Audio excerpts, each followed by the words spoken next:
out here in the outback of Australia, the Down Under. We're actually out here, part of the More Than Just Mountains project, which is climbing the 7 summits around the world. The 7 summits are the highest peak on every continent. Australia is a continent.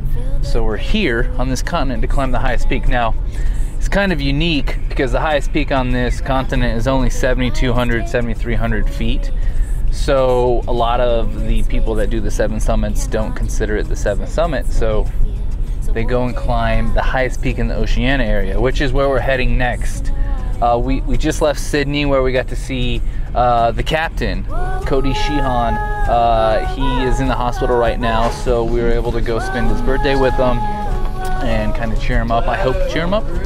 Cody, I hope we cheered you up. Hey guys. Like, correct me if I'm wrong, but you need 2 lungs and then also a liver transplant, right? I have a lot to do. So by any means necessary, by any cost necessary, within reason, I'm going to take whatever measures to keep me alive, ticking, running, jumping, and goofing off for as long as possible whilst I'm on this rock.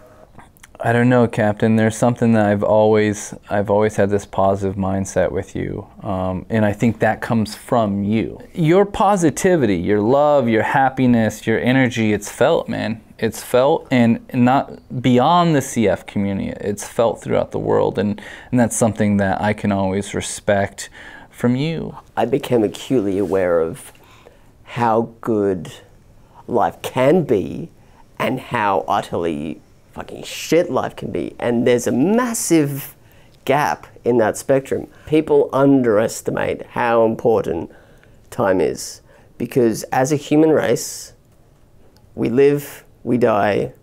That's really the 2 biggest events that happen to us. And then we've got this existence in the middle. It's short enough as it is if you're healthy. It's even shorter if you're suffering from something chronic. My biggest message to the planet: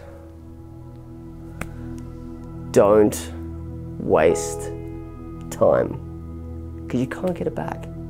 Everybody, we're climbing up here on the final summit of Mount Kosciuszko, the highest point of Australia, reaching 7,310 feet.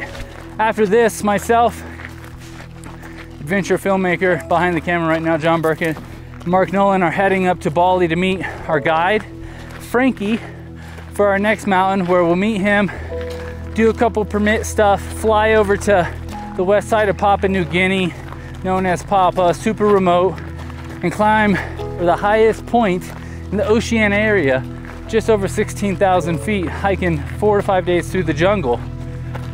Super stoked about it. Of course, out here climbing for cystic fibrosis and everyone affected by CF.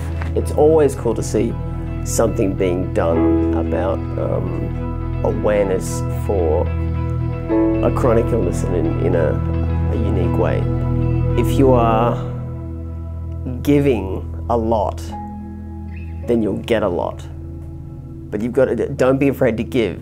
If you're going to help these people succeed, eventually you will become also successful in whatever you're doing, because you're giving. Be a giver, and it comes around.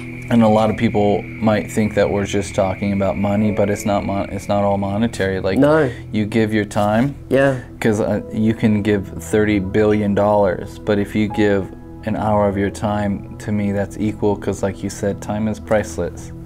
To change the world, you don't have to climb a mountain or run across the country. It could be as simple as smiling at someone, because you don't know what they're going through. You never know what they're going through. Always think of both sides. Treat everyone equally with respect. Yeah. Can I get a hug? Of course you can. No. Of course you can, buddy. You're gonna get your lungs burnt.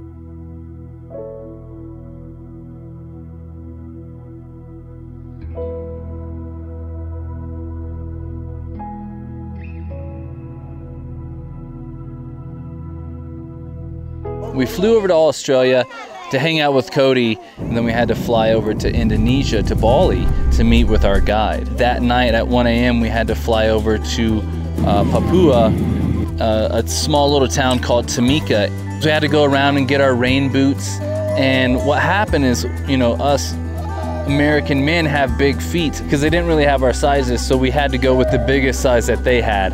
After we got our boots, it was time to go to the plane. And that plane is a single engine plane. So we all cram ourselves in it and we fly, lightning storms all around us. As we're landing on this tiny landing strip, all you can see is these local village people with their motorbikes. They're ready to be hired. So we all hop on our bike. We're driving 100 yards and then we have to stop. When we stop, it's a group of people and it can turn into heated negotiations and they want money. It's kind of like a toll or a tax. Just to be able to get through that section of the road, you have to pay them. At times it can be very scary because you don't know when anything can turn on you. You're putting all your trust into the guide and the people surrounding you. And from that point on, after we got through the last toll, it was riding on the back of a motorbike through trenches, muddy trenches, up and down mountains, and I'm talking thousands of feet. So through the trials and the errors, you know, we've been able to kind of see what it takes to get here, and already it's been this epic adventure, and we haven't even started climbing the mountain yet, but that happens today. That starts today.